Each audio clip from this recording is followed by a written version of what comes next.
Oi pessoal, tudo bem? Eu sou a Prof. Samira e eu vim aqui hoje apresentar para vocês o meu projeto que se chama Deixa que eu te conto.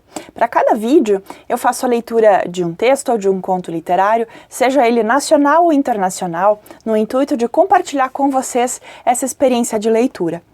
Então, para esse vídeo, eu vou dar a sequência para o nosso projeto, que é a leitura deste livro aqui, que se chama Felicidade Clandestina, da nossa Clarice Lispector, e eu vou ler para vocês um dos contos. O conto se chama A Legião Estrangeira. Então eu vou ler para vocês e eu gostaria muito que vocês deixassem os seus comentários ao final do vídeo. Vamos ao texto? A Legião Estrangeira. Se me perguntassem sobre Ofélia e seus pais, teria respondido com o decoro da honestidade. Mal os conheci. Diante do mesmo júri ao qual responderia, mal me conheço. E para cada cara de jurado, diria com o mesmo límpido olhar de quem se hipnotizou para a obediência. Mal vos conheço. Mas às vezes acordo do longo sono e volto-me com docilidade para o delicado abismo da desordem. Estou tentando falar sobre aquela família que sumiu há anos sem deixar traços em mim, e de quem me ficara apenas uma imagem esverdeada pela distância. Meu inesperado consentimento em saber foi hoje provocado pelo fato de ter aparecido em casa um pinto. Veio trazido por mão de que queria ter o gosto de me dar coisa nascida. Ao desengradarmos o pinto, sua graça pegou-nos em flagrante. Amanhã é Natal, mas o momento de silêncio que espero o ano inteiro veio um dia antes de Cristo nascer. Coisa piando por si própria desperta a suavíssima curiosidade de junto de uma manjedoura, e junto de uma manjedoura é uma adoração. Ora, disse meu marido, e essa agora? Sentira-se grande demais. Sujos, de boca aberta, os meninos se aproximaram. Eu, um pouco ousada, fiquei feliz. O pinto piava. Mas Natal é amanhã, disse acanhado o menino mais velho. Sorríamos, desamparados, curiosos. Mas sentimentos são água de um instante. Em breve, como a mesma água já é outra, quando o sol a deixa muito leve, e já outra, quando se enerva tentando morder uma pedra, e outra ainda no pé que mergulha, em breve já não tínhamos no rosto apenas aura e iluminação. Em torno do pinto aflito, estávamos bons e ansiosos. A meu marido, a bondade deixa ríspido e severo ao que já nos habituamos. Ele se crucifica um pouco. Nos meninos que são mais graves, a bondade é um ardor. A mim, a bondade me intimida. Daí a pouco, a mesma água era outra, e olhávamos contrafeitos, enredados na falta de habilidade de sermos bons. E água já outra, pouco a pouco tínhamos no rosto a responsabilidade de uma aspiração, coração pesado de um amor que já não era mais livre. Também nos desejávamos o medo que o pinto tinha de nós. Ali estávamos e nenhum merecia comparecer a um pinto. A cada piar, ele nos espargia para fora. A cada piar, reduzia-nos a não fazer nada. A constância de seu pavor acusava-nos de uma alegria leviana que a essa hora nem alegria mais era. Era amolação. Passara o instante do pinto e ele, cada vez mais urgente, expulsava-nos sem nos largar. Nós, os adultos, já teríamos encerrado o sentimento, mas nos meninos havia uma indignação silenciosa, e a acusação deles é que nada fazíamos pelo pinto ou pela humanidade. A nós, pai e mãe, o piar cada vez mais ininterrupto já nos levara a uma resignação constrangida. As coisas são assim mesmo. Só que nunca tínhamos contado isso aos meninos. Tínhamos vergonha e adiávamos indefinidamente o momento de chamá-los e falar claro que as coisas são assim. Cada vez ficava mais difícil. O silêncio crescia e eles empurravam um pouco o afã com que queríamos lhes dar. Em troca, o amor. Se nunca havíamos conversado sobre as coisas, Muito mais tivemos naquele instante que esconder deles o sorriso que terminou nos vindo com o piar desesperado daquele bico. Um sorriso como se a nós coubesse abençoar o fato de as coisas serem assim mesmo, e tivéssemos acabado de abençoá-las. O pinto, esse piava. Sobre a mesa envernizada ele não ousava um passo, um movimento, ele piava para dentro. Eu não sabia sequer onde cabia tanto terror numa coisa que era só penas. Penas encobrindo o quê? Meia dúzia de ossos que se haviam reunidos fracos. Para quê? Para o piar de um terror. Em silêncio, em respeito à impossibilidade de nos compreendermos, em respeito à revolta dos meninos contra nós, em silêncio olhávamos sem muita paciência. Era impossível dar-lhe a palavra asseguradora que o fizesse não ter medo, consolar coisa que por ter nascido se espanta. Como prometer-lhe o hábito? Pai e mãe sabíamos quão breve seria a vida do pinto. Também este sabia, do modo como as coisas vivas sabem, através do susto profundo. Enquanto isso, o pinto cheio de graça, coisa breve e amarela. Eu queria que também ele sentisse a graça de sua vida, assim como já pediram de nós, ele que era a alegria dos outros, não a própria, que sentisse que era gratuito, nem sequer necessário. Um dos pintos tem que ser inútil, só nascera para a glória de Deus.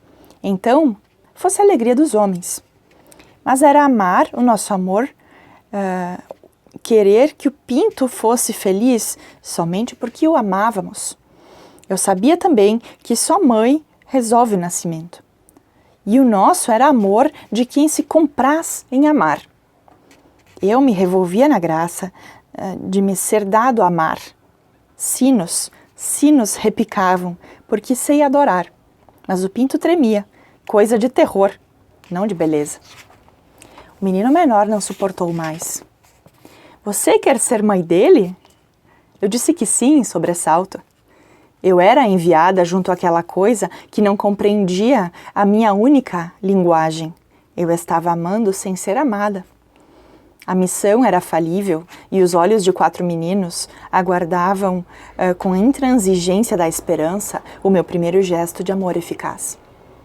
Recuei um pouco, sorrindo toda solitária, olhei para minha família, queria que eles sorrissem. Um homem e 4 meninos me fitavam, incrédulos e confiantes. Eu era a mulher da casa, o celeiro. Por que a impassibilidade dos 5? Não entendi. Quantas vezes teria eu falhado para que, na minha hora de timidez, eles me olhassem? Tentei isolar-me do desafio dos 5 homens para também eu esperar de mim e lembrar-me de como é o amor. Abri a boca e ia dizer-lhes a verdade. Não sei como. Mas se me viesse de noite uma mulher e ela segurasse no colo o filho e dissesse, cure meu filho, eu diria, como é que se faz? Ela responderia, cure meu filho. E eu diria, também não sei. E ela responderia, cure meu filho. Então, por que não sei fazer nada e por que não me lembro de nada e por que é de noite? Então estendo a mão e salvo uma criança. Porque é de noite, porque estou sozinha na noite de outra pessoa, porque este silêncio é muito grande para mim, porque tenho 2 mãos para sacrificar a melhor delas e porque não tenho escolha. Então estendi a mão e peguei o pinto. Foi nesse instante que revi Ofélia. E nesse instante lembrei-me de que fora testemunha de uma menina. Mais tarde lembrei-me de como a vizinha, a mãe de Ofélia, era trigueira como uma hindu. Tinha olheiras arroxeadas que a embelezavam muito e davam-lhe o ar fatigado que fazia os homens a olharem uma segunda vez. Um dia, no banco da praça, enquanto as crianças brincavam, ela me dissera com aquela sua cabeça obstinada de quem olha para o deserto. Sempre quis tirar um curso de enfeitar bolos. Lembrei-me de que o marido, trigueiro também, como se tivesse escolhido pela secura da cor, queria subir na vida, através de seu ramo de negócios. Gerência de hotéis, ou dono mesmo, nunca entendi. O que lhe dava uma dura polidez. Enquanto éramos forçados no elevador a contato mais prolongado, ele aceitava a troca de palavras num tom de arrogância que trazia de lutas maiores. Até chegarmos ao 10º andar, a humildade a que a sua frieza me forçara já o amansara um pouco. Talvez chegasse em casa mais bem servido. Quanto à mãe de Ofélia, ela temia que à força de morarmos no mesmo andar houvesse intimidade e, sem saber que também eu me resguardava, evitava-me. A única intimidade fora a do banco do jardim, onde com olheiras e boca fina falara sobre enfeitar bolos. Eu não soubera o que retrucar e terminara dizendo, para que soubesse que eu gostava dela, que o curso dos bolos me agradaria. Esse único momento mútuo afastara-nos ainda mais, por receio de um abuso de compreensão. A mãe de Ofélia chegara mesmo a ser grosseira no elevador. No dia seguinte, eu estava com um dos meninos pela mão, o elevador descia devagar e eu, opressa pelo silêncio que a outra fortificava, dissera num tom de agrado que no mesmo instante também a mim repugnara: estamos indo para a casa da avó dele. E ela, para meu espanto, disse: não perguntei nada, nunca me meto na vida dos vizinhos. Ora, disse eu baixo. O que ali mesmo no elevador me fizera pensar que eu estava pagando por ter sido sua confidente de 1 minuto no banco do jardim. O que por sua vez me fizera pensar que ela talvez julgasse me ter confiado mais do que na realidade confiara. O que, por sua vez, me fizera pensar se, na verdade, ela não me dissera mais do que nós duas percebêramos. Enquanto o elevador continuava a descer e parar, eu reconstituía seu ar insistente e sonhador no banco do jardim e olhara com olhos novos para a beleza altaneira da mãe de Ofélia. Não contarei a ninguém que você quer enfeitar bolos, pensei, olhando-a rapidamente. O pai agressivo, a mãe se guardando, família soberba. Tratavam-me como se eu já morasse no futuro hotel deles e ofendesse-os com o pagamento que exigiam. Sobretudo, tratavam-me como se nem eu acreditasse que eles pudessem provar quem eles eram. E quem eles eram? Indagava-me às vezes. Por que a bofetada que estava impressa no rosto deles? Por que a dinastia exilada? E tanto não me perdoavam que eu agia não perdoada. Se os encontrava na rua, fora do setor que me era circunscrito, sobressaltava-me, surpreendida em delito, recuava para que eles passassem. Dava-lhes a vez, os 3 trigueiros e bem vestidos passavam como se fossem à missa, aquela família que vivia sob o signo de um orgulho ou de um martírio oculto, arroxeados como flores da paixão. Família antiga, aquela. Mas o contato se fez através da filha. Era uma menina belíssima, com longos cachos duros. Ofélia, com olheiras iguais às da mãe, as mesmas gengivas um pouco roxas, a mesma boca fina de quem se cortou. Mas essa a boca falava. Deu para aparecer em casa? Tocava a campainha, eu abria a portinhola, não via nada, ouvia uma voz decidida. Sou eu, Ofélia Maria dos Santos Aguiar. Desanimada, eu abri a porta. Ofélia entrava. A visita era para mim. Meus 2 meninos, daquele tempo, eram pequenos demais para a sua sabedoria pausada. Eu era grande e ocupada, mas era para mim a visita. Com uma atenção toda interior, como se para tudo houvesse um tempo, levantava com cuidado a saia de babados, sentava-se, ajeitava os babados e só então me olhava. Eu, que então copiava o arquivo do escritório, eu trabalhava e ouvia.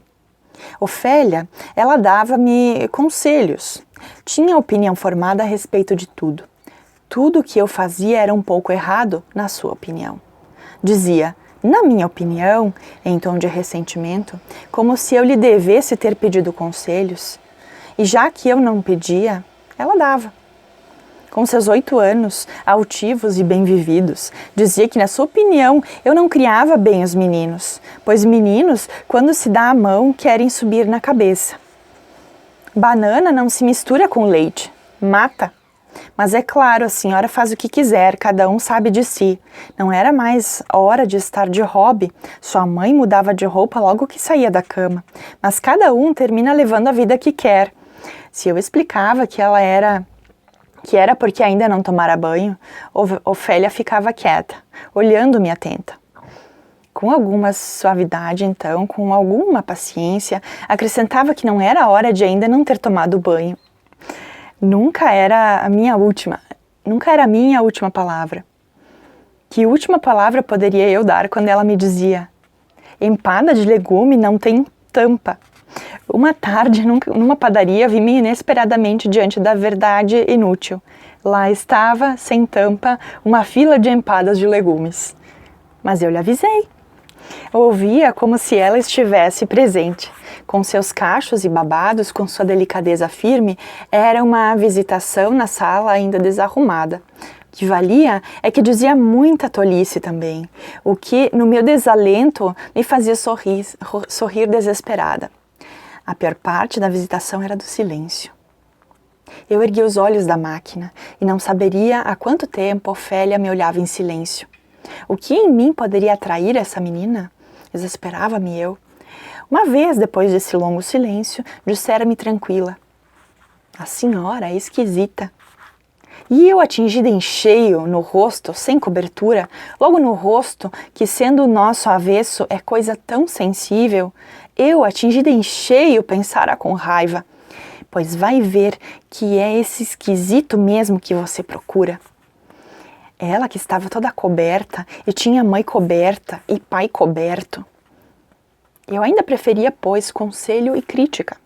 Já menos tolerável era o seu hábito de usar a palavra portanto, com que ligava as frases numa concatenação que não falhava. Dissera-me que eu comprara legumes demais na feira. Portanto, não iam caber na geladeira pequena e, portanto, murchariam antes da próxima feira. Dias depois eu olhava os legumes murchos. Portanto, sim. Outra vez vira menos legumes espalhados pela mesa da cozinha, eu que disfarçadamente obedecera. Ofélia olhara. Parecia prestes a não dizer nada. Eu esperava de pé, agressiva, muda. Ofélia dissera sem nenhuma ênfase: é pouco até a feira que vem. Os legumes acabaram pelo meio da semana. Como é que ela sabe? Perguntava-me eu curiosa. Portanto, seria a resposta, talvez?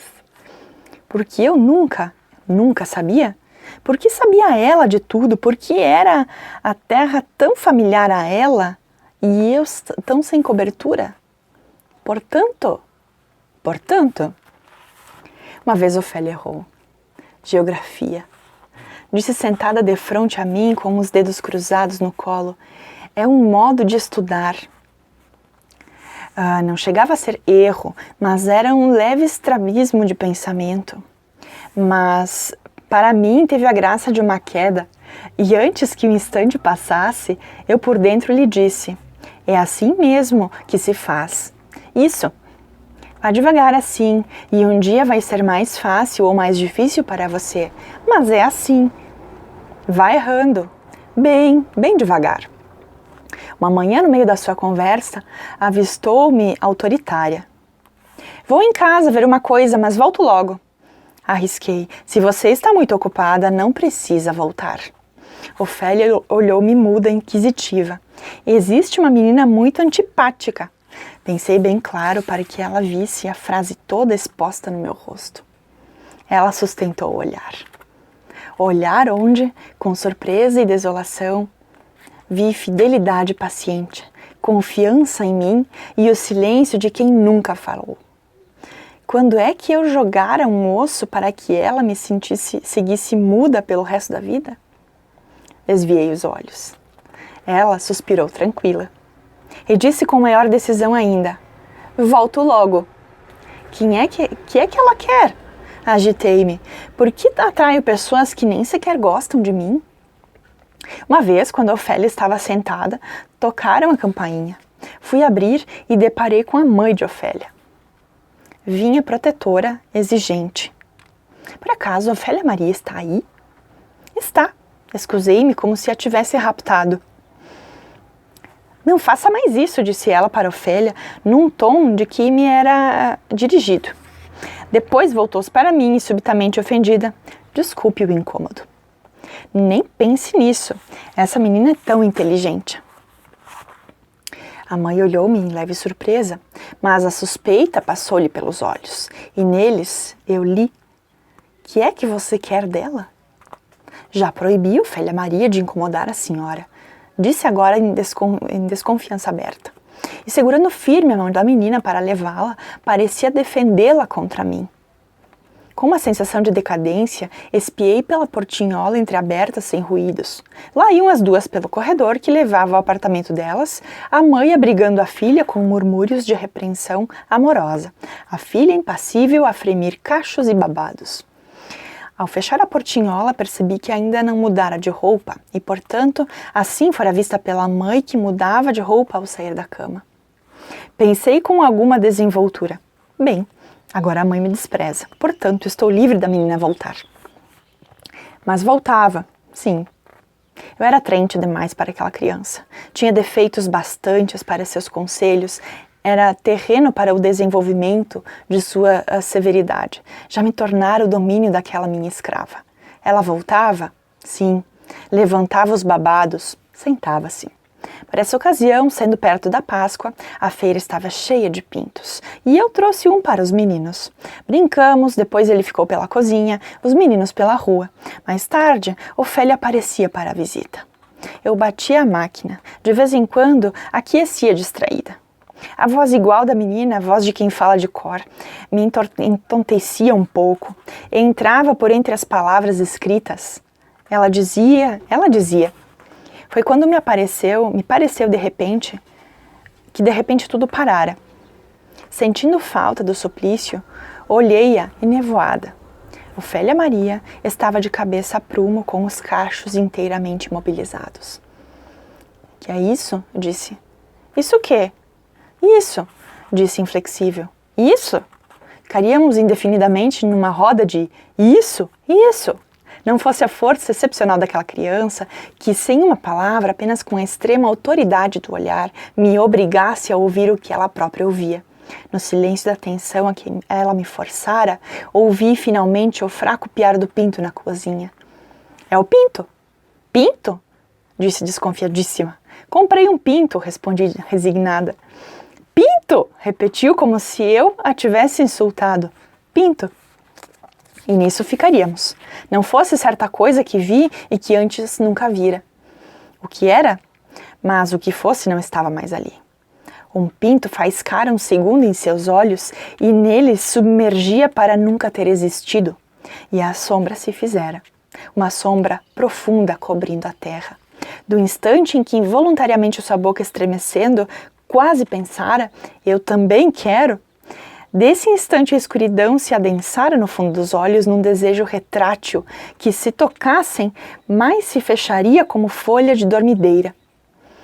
E que recuava diante do impossível, o impossível que se aproximara e, em tentação, fora quase dela. O escuro dos olhos vacilou como um ouro. Uma astúcia passou-lhe então pelo rosto. Se eu não tivesse ali, por astúcia, ela roubaria qualquer coisa. Nos olhos que pestanejaram a dissimulada sagacidade, nos olhos a grande tendência à rapina. Olhou-me rápida e era a inveja. Você tem tudo? E a censura, porque não somos a mesma e eu terei um pinto. E a cobiça, ela me queria para ela. Devagar, fui reclinando no espaldar da cadeira, sua inveja que desnudava minha pobreza e deixava minha pobreza pensativa. Não estivesse eu ali e ela roubava a minha pobreza também. Ela queria tudo. Depois que o tremor da cobiça passou, o escuro dos olhos sofreu todo. Não era somente a um rosto sem cobertura que eu a expunha. Agora eu a expusera ao melhor do mundo. A um pinto. Sem me verem, seus olhos quentes me fitavam numa abstração intensa que se punha em íntimo contato com minha intimidade. Alguma coisa acontecia que eu não conseguia entender a olho nu. De novo o desejo voltou. Dessa vez os olhos se angustiaram como se nada pudesse fazer com o resto do corpo, que se desprendia independente. E mais se alargavam, espantados com o esforço físico da decomposição que dentro dela fazia. A boca delicada ficou um pouco infantil, de um roxo pisado. Olhou para o teto, as olheiras davam-lhe um ar de martírio supremo. Sem me mexer, eu a olhava. Eu sabia de grande incidência de mortalidade infantil. Nela, a grande pergunta me envolvia. Vale a pena? Não sei. Disse-lhe minha quietude cada vez maior, mas é assim. Ali, diante do meu silêncio, ela estava se dando ao processo e se me perguntava a grande pergunta, tinha que ficar sem resposta. Tinha que se dar por nada. Teria que ser. E por nada. Ela se agarrava em si, não querendo, mas eu esperava. Eu sabia que nós somos aquilo que tem que acontecer. Eu só podia servir-lhe a ela de silêncio, e deslumbrada de desentendimento, ouvia bater dentro de mim um coração que não era o meu. Diante dos meus olhos fascinados, ali, diante de mim, como um ectoplasma, ela estava se transformando em criança. Não sem dor. Em silêncio, eu via a dor de sua alegria difícil, a lenta cólica de um caracol. Ela passou devagar a língua pelos lábios finos.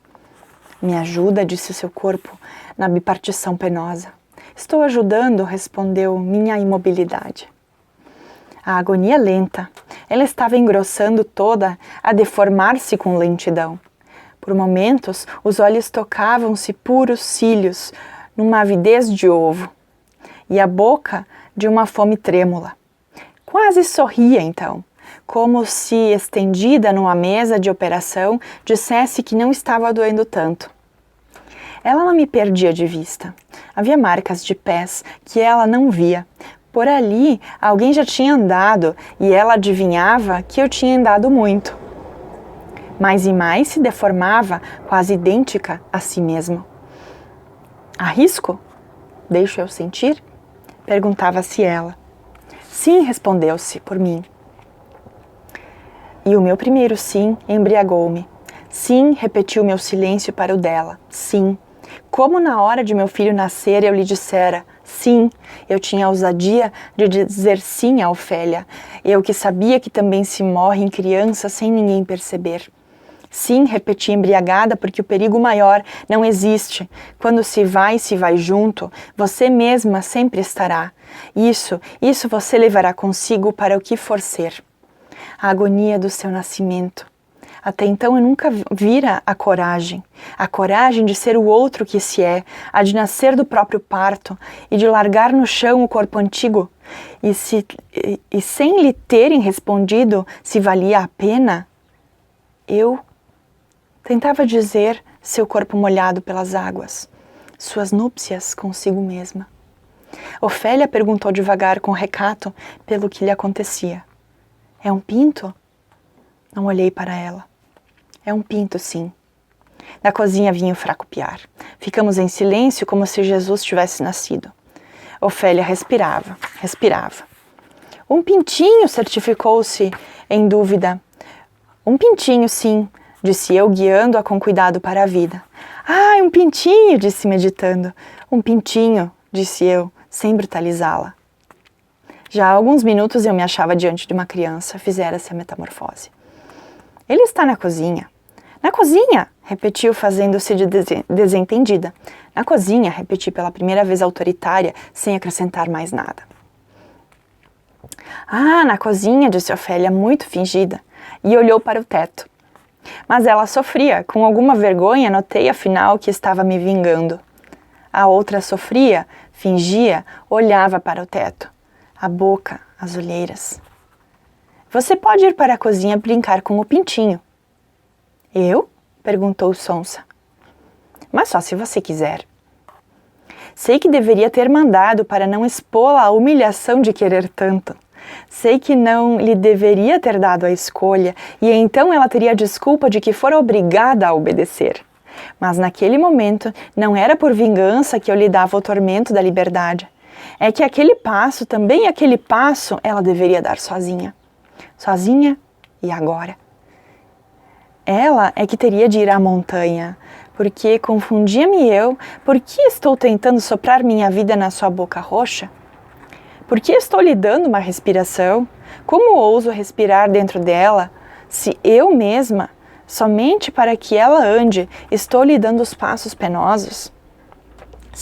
Sopro-lhe minha vida só para que um dia, exausta, ela por um instante sinta como se a montanha tivesse caminhado até ela.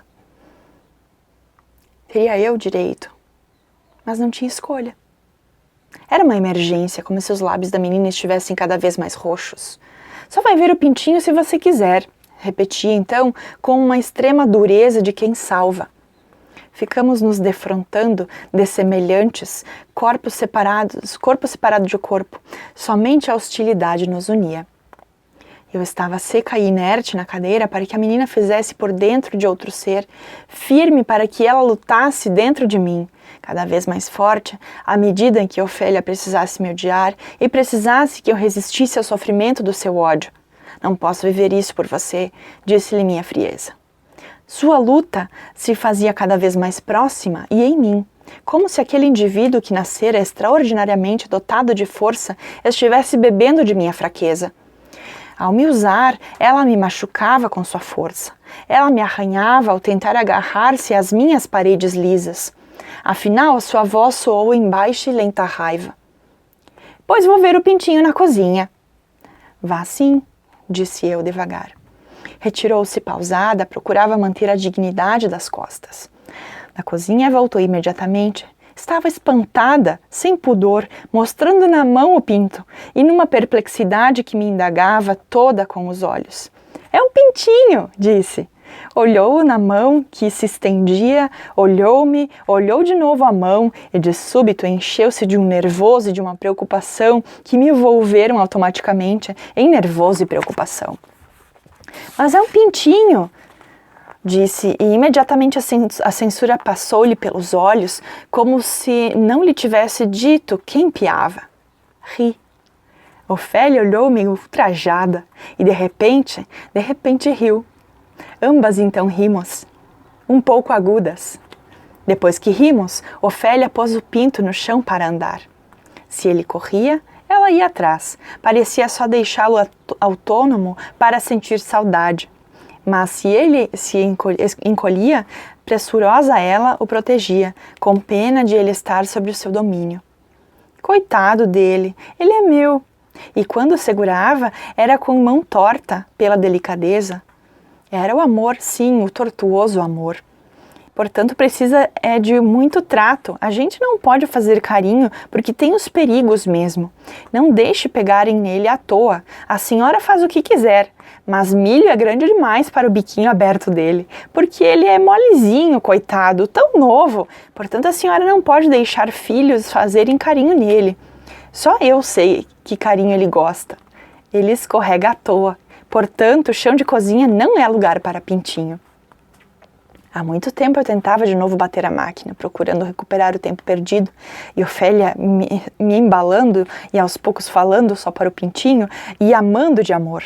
Pela primeira vez me largara, ela não era mais eu. Olhei-a, toda de ouro que ela estava, e o pinto todo de ouro, e os dois zumbiam como roca e fuso. Também minha liberdade, afinal, e sem ruptura. Adeus! E eu sorria de saudades. Muito depois percebi que era comigo que Ofélia falava. Acho que vou botar ele na cozinha. Pois vá. Não vi quando foi, não vi quando voltou. Em algum momento, por acaso, distraída, senti há quanto tempo havia silêncio. Olhei-a num instante. Estava sentada, de dedos cruzados no colo. Sem saber exatamente porquê, olhei-a de segunda vez. Que é? Está sentindo alguma coisa? Quer ir no banheiro? Eu desisti, voltei à máquina. Algum tempo depois ouvi a voz. Vou ter que ir para casa. Tá certo, se a senhora deixar. Olhei-a em surpresa. Ora, se você quiser. Então, disse, então eu vou. Fui andando devagar, cerrou a porta sem ruído. Fiquei olhando a porta fechada. Esquisito é você, pensei. Voltei ao trabalho, mas não conseguia sair da mesma frase. Bem, pensei impaciente olhando o relógio. E agora o que é? Fiquei me indagando sem gosto, procurando em mim mesma o que poderia estar me interrompendo. Quando já desistia, revi uma cara extremamente quieta. Ofélia? Menos que uma ideia passou-me então pela cabeça, e ao inesperado, esta se inclinou para ouvir melhor o que eu sentia. Devagar, empurrei a máquina. Relutante, fui afastando devagar as cadeiras do caminho, até parar devagar à porta da cozinha. No chão estava o pinto morto. Ofélia! Chamei no impulso pela menina fugida. A uma distância infinita, eu via o chão. Ofélia! Tentei eu inutilmente atingir à distância o coração da menina calada. Oh, não se assuste muito. Às vezes a gente mata por amor, mas juro que um dia a gente esquece, juro. A gente não ama bem. Ouça, repeti como se pudesse alcançá-la antes que, desistindo de servir ao verdadeiro, ela fosse altivamente servir ao nada. Eu que não me lembrara de lhe avisar que sem o medo havia o mundo, mas juro que isso é a respiração. Eu estava muito cansada. Sentei-me no banco da cozinha. Onde agora estou, batendo devagar o bolo de amanhã, sentada como se durante todos esses anos eu tivesse com paciência esperado na cozinha. Embaixo da mesa estremece o pinto de hoje. O amarelo é o mesmo, o bico é o mesmo. Como na Páscoa nos é prometido, em dezembro ele volta. Ofélia é que não voltou. Cresceu. Foi ser a princesa hindu por quem no deserto sua tribo esperava. E assim eu termino mais um conto da nossa querida Clarice Lispector, que faz uma história dentro de outra história, né? Não sei se vocês conseguiram entender, mas me parece que ela inicia o conto num presente, num momento em que ela tem uma maturidade maior e se remete a uma história que aconteceu um tempo anterior, enquanto ela era uma jovem mãe e uma certa menina a molestava de certa forma, né? Molestava os seus sentimentos, a incomodava, perturbava de certa forma. E acredito que é possível pensar em vários símbolos que aparecem no conto. Sem contar essa questão da diferença de idade e o que a Ofélia suscita na nossa personagem principal, dá para pensar na imagem do pinto, né, que de alguma forma também é a ideia de vida nova, né, a ideia de Páscoa, por que não, né? Ela menciona aqui também essas festividades cristãs. Então, acho que existem ali alguns elementos bem interessantes para a gente poder analisar e fazer algumas relações. O que me chama muito a atenção no conto da Clarice, ou nos contos dela, é essa quase poesia que ela escreve. Ela, nesse fluir, nesse fluxo de linguagem que ela se propõe, ela faz umas brincadeiras tão sutis com a linguagem, algumas metáforas tão delicadas, que muitas vezes numa leitura inicial, elas podem passar meio que batidas. Por isso que eu recomendo a todos vocês que busquem esse conto e releiam o conto, porque ele é muito rico, ele é muito bonito também. Espero que vocês tenham gostado e aguardo vocês nos próximos vídeos. Um abraço e fiquem bem!